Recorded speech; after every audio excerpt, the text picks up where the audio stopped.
วัสดีครับคุณผู้ชมรายการ Playful Life EP นี้จะพาคุณผู้ชมมาที่สนามช้าง International Circuit ที่ได้จัดงานระดับโลกอย่าง MotoGP เป็นครั้งที่ 2 ของประเทศไทยซึ่งได้การตอบรับจากคนในประเทศและต่างประเทศอย่างล้นหลามแต่ครั้งนี้เราจะพักเรื่องการแข่งขันไว้ก่อนมาถามความรู้สึกของผู้เข้าร่วมงานเหล่าคนทำงานในสนามรวมไปถึงชาวต่างชาติว่ามีความรู้สึกอย่างไรกับการแข่งขัน MotoGP ในประเทศไทยครั้งแรกและครั้งที่ 2 กันเลยปกติชอบดูรถแข่งไหมพี่ดูครับในหน้าที่ก็คือหน้าที่ไม่ได้เข้าไปดูก็ทำหน้าที่ของตัวเองให้ดีที่สุดแล้ววันนี้เชียร์ใครมาเกตครับเชียร์มาเกตด้วยทำไมเชียร์มาเกตนี่สายฮอนด้าแน่นอนเลยเนี่ยทำไมผมชอบทำไมชอบมาเกตชอบตรงไหนอะพี่ชอบที่เขามุ่งมั่นมีความทะเยอทะยานแล้วลอสซี่พี่เป็นไงพี่ว่าลอสซี่ปีนี้เป็นไงลอสซี่ปีนี้ดูเขาไม่ค่อยได้แชมป์เลยช่วงนี้ครับใช่มาเควสดีกว่ามาแรงใช่นี่ที่ใส่เสื้อยามาฮ่าหรือที่หัวใจสีแดงนี่มันแปลกๆนะไม่เป็นไรครับใจที่ชอบปิดหน้าไว้ถูกต้องแล้วโอเคครับปิดได้คิดว่างาน MotoGP มาจัดที่บุรีรัมย์พี่ว่ามันดีไหมดีครับรายได้ก็เพิ่มนะรายได้เพิ่มแสดงว่าคนทั่วไปเนี่ยก็คือเป็นคนท้องถิ่นหมดเลยใช่ครับท้องถิ่นแล้วก็ต่างจังหวัดก็เข้ามาเห็นเขาว่าต่อสัญญาอีก5 ปีใช่มาดูรถแข่งบ่อยๆนี่อยากจะแข่งรถบ้างไหมพี่อยากรู้ไม่เราเข็ดแล้วเกือบตายเพราะรถแล้วประสบการณ์นิดนึงไม่เป็นไรครับพอดีขับรถไปแล้วก็บันแหกโค้งไปชนท้ายเขาน่ะมอเตอร์ไซค์80นานแล้วแหละสมัยเด็กขโมยรถพ่อแม่ไปไม่เมานะไม่เมาครับเบรกไม่เมามันเบรกไม่อยู่ไปชนตูดรถก็เกือบขาหักแสดงว่าจริงๆนี่จิตวิญญาณนักแข่งอยู่แล้วครับนะครับแต่ไม่แข่งดีกว่าไม่แข่งดีกว่าอายุเริ่มเยอะแล้วครับนะครับอายุ22ไม่นับว่าเยอะไม่เป็นไรอายุ15เองตากแดดเยอะนะพี่ตากแดดเยอะโอเคได้ขอบคุณมากพี่ขอบคุณครับนี่มาที่ไหนครับอันนี้จากโรงพยาบาลประโคนชัยแล้วก็สาธารณสุขบุรีรัมย์ค่ะเป็นเจ้าหน้าที่พื้นที่นี้เวลามีงานแข่งรถพี่มาประจำเลยไหมครับไม่ค่ะสลับกันมาแล้วแต่คนว่างค่ะแล้วชอบไหมครับแข่งรถก็ดีอ่ะปกติขี่มอเตอร์ไซค์ไหมครับพี่ปกติก็แต่ก่อนขี่อยู่ได้ของอีด้วยแต่ก่อนขี่มอเตอร์ไซค์แต่หลังๆนี้ไม่ได้ขี่แล้วนะครับมาแข่งแทนไม่นะตอนนี้เราเจอเหยื่อของเราแล้วโอเคเอาน้องเฮ้ยโอ้โหแม่งเดินตีวงแตกเลยเฮ้ยคุยด้วยโอ้พี่เห็นเราเป็นตำรวจใช่ไหมไม่ได้มาตรวจนี่พี่กำลังทานข้าวอยู่พี่ครับมาจากไหนครับชุมพวงครับชุมพรชุมพวงครับพี่ก็กินข้าวอยู่ชื่ออะไรครับชื่อเปาครับปกติทำอะไรครับก็ขับรถทำงานในแถวบ้านครับแต่งานนี้เขาเลยจ้างพี่มาครับนี่รถสีเดิมๆหรือว่าพี่ไปทำมาใหม่เนี่ยก็สีเดิมๆครับเขาสีเดิมๆมาอย่างนี้อยู่แล้วครับผมนี่แจ้งขนส่งว่าสีอะไรเนี่ยพี่ผมอยากรู้จริงๆเลยสีส้มใช่ไหมสีส้มส้มขาวมางานแข่งรถนี่ชอบแข่งรถอยู่แล้วใช่ไหมก็พอได้อยู่ครับเคยไปแข่งที่ไหนไหมเคยไปแข่งรถที่ไหนไหมก็ที่แถวบ้านนะครับแถวบ้านครับแข่งแถวบ้านนี่คือบนถนนก็อย่างนั้นเลยยอดสายซิ่งตัวจริงเดี๋ยวมันจะสัมภาษณ์จะออกยังครับส่วนตัวล้วนไม่ได้บอกเลยว่าสัมภาษณ์เมื่อกี้บอกว่าจะเบรกสัมภาษณ์หน่อยนะครับสัมภาษณ์หน่อยครับสัมภาษณ์หน่อยอันนี้ชื่ออะไรกันบ้างครับแพลค่ะเฟิร์สค่ะป้ายค่ะป้ายครับนี่มาจากไหนคนที่นี่ป่ะครับกรุงเทพค่ะกรุงเทพป่ะครับมากันเองเลยเหรอครับใช่มาจากที่บ้านอยากจะมาดู MotoGP เลยเชียร์ใครคงไม่ต้องถามนะครับดูจากหมวกนะครับน่าจะเชียร์ลอสซี่แน่นอนคันนี้ไปเหรอคะนั่งว่ารอนานรอไหมครับรอนานออกที่นี่ไปก่อนครับโอเคนี่คือจะไปไหนครับอยากสแตนค่ะขอลายเซ็นค่ะขอลายเซ็นแกสซี่ใครนะครับพี่แอนแกสซี่นักขับF1อ๋อเข้ามาด้วยใช่แฟนทำ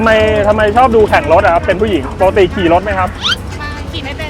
เป็นแต่ชอบดูนักแข่งโอ้ไม่ธรรมดานะครับสาวมอเตอร์สปอร์ตนะครับเดี๋ยวนี้ฮิตมากนะครับก็จากเมื่อกี้จุดที่ขึ้นรถอีแตนลงมาเดินเข้ามาก็เข้าประตูมันก็จะเป็นพวกบูธของก็ปล่อยพื้นที่ครับมีชุดแข่งพวกร้านแอคเซสซอรี่เกี่ยวกับการขี่รถนะครับของแต่งนะครับมีมาห คือผมว่าแทบจะครบ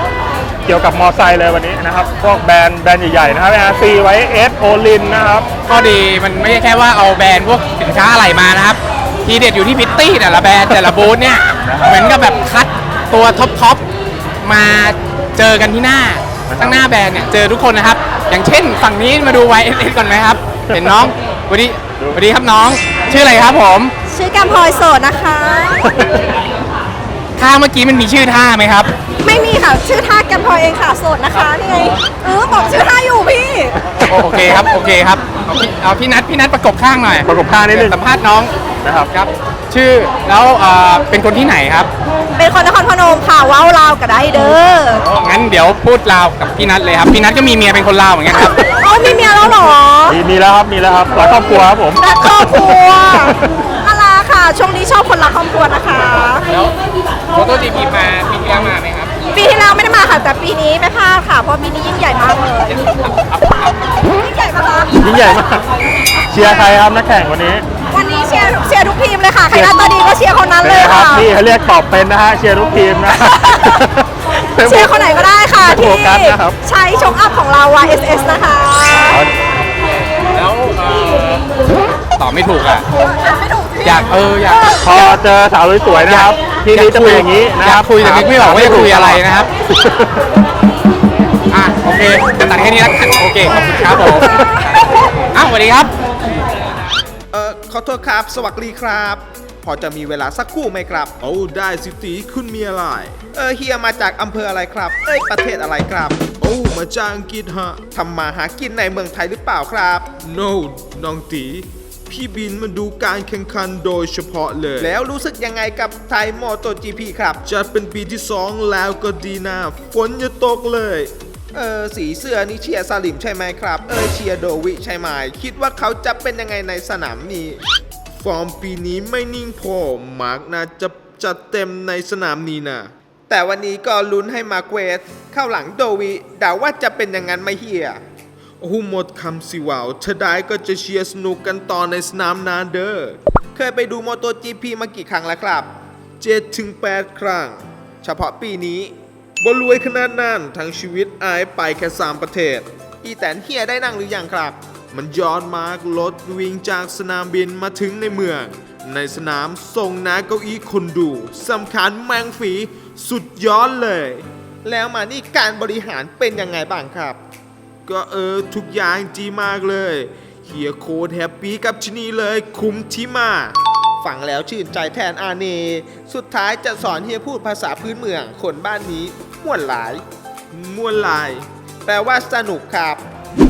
สวัสดีครับบังชื่ออะไรครับ โอ้อีนี่สวัสดีจ้าฉันชื่อแซมจ้าบังมาจากไหนครับ อินเดียมุมไบจ้ามาเป็นครั้งแรกหรือเปล่าครับบังครั้งแรกที่มาเยือนบุรีรัมย์เลยจ้าแล้วเคยดูมอโต GP มากี่ครั้งแล้วครับ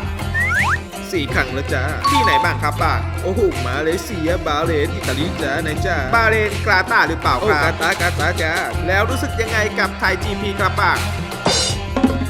โอ้น่าตื่นเต้นตื่นตาตื่นใจมากจ้าแล้วนั่งรถบัสสมบัติทัวร์ดีไหมครับบ้างดีมากๆเลยจ้านายจ้าแล้วโรตีไทยเป็นยังไงครับบ้างรสชาติดีมากเลยจ้ารสจัดกว่าของอินเดียอีกจ้านายจ้าอาหารไทยล่ะครับชอบแบบไหนที่กินแล้วรู้สึกว้าวครับบ้างโอ้แน่นอนบังชอบกะหรี่ป่ากะหรี่ทะเลกะหรี่ราดข้าวจ้าบังชอบกะหรี่จ้าโอ้โหบังชอบกะหรี่ถามเรื่องการแข่งขันแล้วกันครับรู้สึกยังไงครับดูคติสิจ้านายจ้าแดงขนาดนี้โดวีตื่นเต้นเว้ยพูดไทยได้สักคำไหมครับบังขอบคุณครับโอ้งั้นเดี๋ยวผมจัดให้อีกหลายคำเลยเด็ดม่วนหลายแปลว่ามีความสุขมากๆเลยครับบังม่วนหลายเจอสาวไทยที่ไหนบังว่าวคำนี้เลยครับมัดใจหลายเด้อม่วนหลายโอ้ น้องครับ ทีมนี้ทำอะไรอะครับ อ๋ออยู่ชัตเตอร์แตนค่ะ คัตเติ้ลแตนคัตเติ้ลคือชื่อของทีมรถอีแตนชื่ออะไรกันบ้างครับ เฟิร์นค่ะจ๋าค่ะส้มค่ะ ชื่อแคทค่ะ ชื่อบีมค่ะ อายุเท่าไหร่นะครับเนี่ย 20 ค่ะ 20ดูพี่นึกว่าไม่ นี่จะเป็นนักศึกษาอยู่นะครับ อ๋อเป็นนักศึกษาที่ไหนครับเนี่ย ราชภัฏค่ะ ที่เดียวกันหมดเลย ค่ะ เป็นเจ้าหน้าที่อาสาหรือว่าเรียบร้อยนะครับ ก็ ก็ มี นี่ปกติชอบขี่มอเตอร์ไซค์กันอยู่แล้วใช่ไหมฮะนี่ดูถ้าทางจะแว้นกันทุกคนเลย คุณเล่น ไม่อะสนุกดีค่ะ เชียร์ใครครับวันนี้ ก็ รู้จักใครบ้างรู้จักใคร ล บ้า อง นัก ซี่ แข่ง รู้จักไหมลอสซี่ ค่ะ ลอสซี่มาเกรสนะครับโอ้โห เมื่อวานใครล้มครับ แฟนหนูค่ะ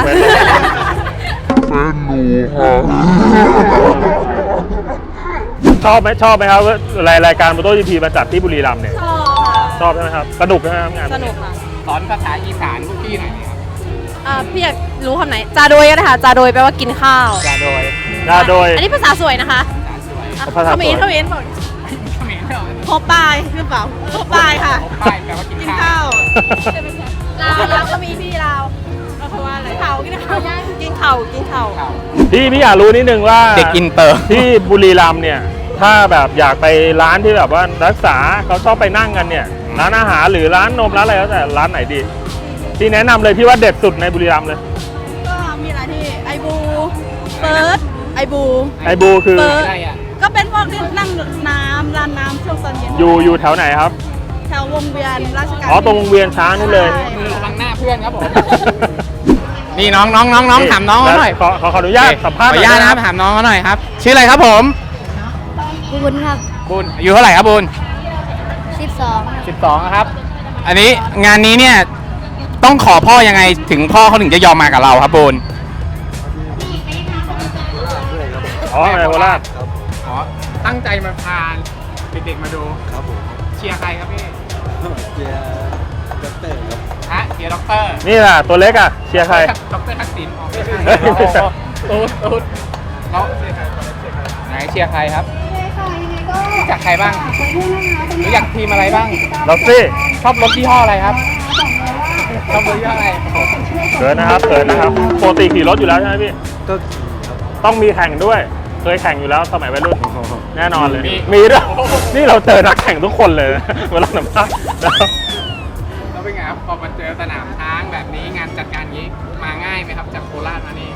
ง่ายครับทางเดินทางสะดวกมาก แต่ว่าถนนนี่คือเขาทำขึ้นมาซ่อมใหม่ด้วย ซ่อม ใช่ ให ไหม ม่ ครับ หมดครับ เดินทางง่าย เดินทางง่ายตั้ง2 ชั่วโมงครับ 2 ชั่วโมง ครับ สวัสดีครับขอคุยด้วยหน่อยครับ โอ้ได้เลยน้องพี่ชื่ออะไรครับ พี่ชื่อโจนาบีมาจากไหนครับ มาจากสเปนบาร์เซโลนาเคยไปมอโต GP ที่ไหนมาบ้างครับ เยอรมันฝรั่งเศส สิงคโปร์และประเทศไทย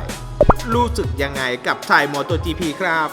โอ้ชอบมากทุกอย่างระบบขนส่งการเดินทางอาหาร บรรยากาศทุกอย่างดีมาก แล้วการแข่งขันล่ะครับ เชียร์ใครครับ โอ้ดูชุดพีชแล้วก็ไม่น่าถามเลย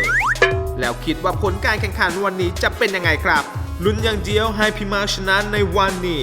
ถ้าชนะเหมือนพี่มาร์คเขาก็จะมีเซอร์ไพรส์ฉลอง พี่รู้ไหมว่ามันจะเป็นยังไงครับ พี่ก็ไม่รู้ลอกเมื่อวานยังลมเลย วันนี้ต้องลุ้นกันหน่อย แล้วพี่พูดไทยได้มั่งไหมครับ นิดน้อย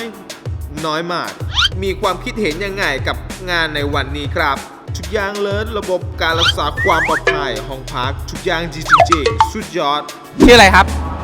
ชื่อถนอมค่ะ ถนอมอะครับพี่คนที่นี่หรือเปล่าครับ จ้า บุรีรัมย์ จ้า ครับอยู่ตัวเมือง